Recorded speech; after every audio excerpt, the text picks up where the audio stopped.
Bismillahirrahmanirrahim. Alhamdulillah Bapak Ibu dan teman-teman yang Allah muliakan. Kita sudah sempat bahas video-video sebelumnya tentang kurikulum, tentang kemauan dan kemampuan.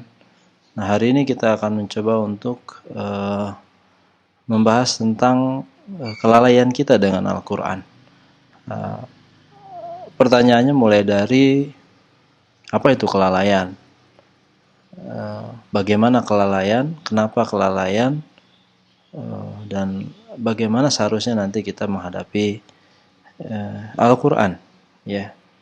Karena ada satu pertanyaan yang sering disampaikan pada saya, kadang-kadang suka bertanya begini, apakah mungkin saya yang dengan kesibukannya mampu tilawah 2-10 juz per hari?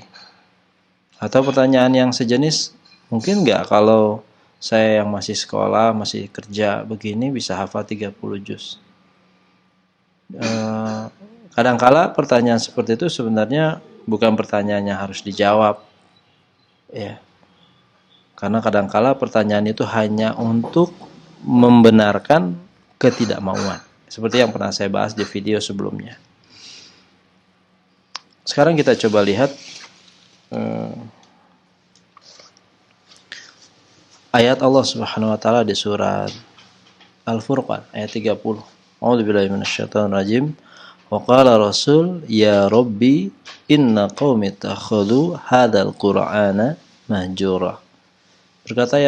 Berkatalah Rasul, ya Rabbi, ya Tuhanku, inna sungguhnya kaumku ittakhadhu hadzal Qur'ana mahjura, menjadikan Al-Quran itu sesuatu yang tidak diacuhkan.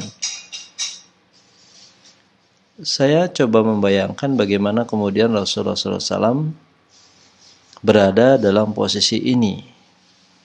Jadi jelas ayat ini bercerita tentang Rasulullah yang sedang berdoa kepada Allah Subhanahu wa taala, yang kemudian doanya itu disampaikan Allah kepada kita, kepada yang membaca Al-Quran, surat Al-Furqan. Ya. Wa qala Rasul ya Rabbi. Jadi Rasul itu sedang berdoa dengan ya Rabbi. Menurut pandangan Bapak Ibu atau teman-teman, kira-kira kalau orang berdoa dengan ya Rabbi itu lagi keadaan sedih atau keadaan senang? Ya, kalau saya mempersepsikan itu dalam keadaan sedih. Bahkan kesedihan yang sudah memuncak sehingga tidak tahu lagi bagaimana cara mencari solusinya, maka diadukanlah kesedihan itu. Ya. Itu misalkan saya berdoa atau kita berdoa, ya Rabbi, kenapa kondisi hari ini begini? Ya Rabbi, kenapa anak saya begini? Itu kan kondisi di mana biasanya ya, kondisi di mana kesedihan itu sudah memuncak. Nah, kurang lebih begitulah gambaran ayat ini, ya. Inna qaumi takhadhu hadzal Qur'ana mahjura. Walaupun ayat ini bercerita tentang kaum Quraisy yang tidak lagi mendengarkan dakwah Rasulullah SAW saat itu, tapi mungkin bisa kita analogikan dengan kondisi kita hari ini. Benar nggak kita termasuk orang yang mahjura? Ya, benar nggak kita termasuk orang yang oleh Rasulullah SAW diadukan pada Allah untuk dicarikan solusinya, atau kita orang yang sudah menjadi solusi? Cukup jawab beberapa pertanyaan. Ya, kita ngambil grafik saja ya. Ini yang sebelah kiri itu 1980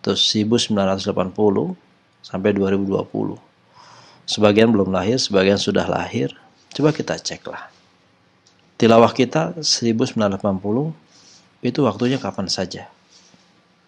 2020 kapan saja? Jumlah hafalan kita tahun 80 berapa? Hafalan Quran. Hari ini jumlah hafalan kita berapa? Alakah terjadi peningkatan atau penurunan? Ya. Ini yang harus kita coba cek ya, apakah kita meningkat atau menurun secara jumlah, secara kuantitas maupun kualitas. Ya, dan rata-rata kita menurun. Ya. Kalau tahun 1980-an itu orang masih bisa khatam sebulan sekali, masih bahkan sebagian sudah bisa khatam seminggu sekali. Tahun ini kita mencari orang-orang seperti itu sungguh sulit sekali. Saya pernah mendapatkan bertanya pada peserta training ya, biasanya ada berapa puluh atau berapa ratus orang yang kemudian saya tanya, sederhana, siapa yang khatam tiap bulan? Dan rata-rata menjawab hampir tidak pernah khatam tiap bulan kecuali Ramadan. Padahal kalau dari segi aksesibilitas coba, Al-Quran hari ini sudah berbagai macam bentuknya. Ada yang versi Timur Tengah, ada yang versi Indonesia, versi Jawa ya. Ada yang versi per ayat, ada yang terjemahan. Pokoknya mudah sekali. Ada yang di handphone. Kalau dulu kita hanya menemukan mungkin hanya 1-2 jenis. Hari ini sudah banyak sekali. Tapi kita lihat, kondisinya bukan membaik, malah memburuk. Saya data yang pernah saya dapatkan dari survei sederhana kecil-kecilan itu hanya 5% maksimal orang yang biasa khatam tuh tiap bulan. Apalagi kalau kita berbicara nanti adalah menghafal Quran ya. Khatam tiap bulan saja, membaca tiap bulan itu dari Al-Fatihah sampai An-Nabas saja itu hanya sekitar 5%. Itu sudah maksimal. Ya, makanya ini mungkin kondisi yang harus kita renungi Bapak Ibu yang Allah muliakan. Ya, kondisi yang bisa jadi melanda kita, melanda anak-anak kita, dan kondisi ini bukan kondisi baik-baik saja. Karena Rasulullah pun sampai berdoa, Ya Rabbi inna qaumi takhadu hadzal Qur'ana majura. Ada kegundahan besar. Kenapa kemudian kondisi kok gini-gini amat sih dengan Quran tuh gitu. Kenapa Quranku dijauhi ya? Padahal Quran itu sebagai huda, petunjuk. Kenapa petunjuknya dijauhi? Bukankah jadi tersesat kalau petunjuk dijauhi? Ini mungkin yang harus kita pahami, yang harus kita jalankan. Mudah-mudahan Allah Subhanahu wa taala menguatkan kita terhadap ini. Insyaallah selanjutnya kita akan bahas dengan lanjutan dari hal ini.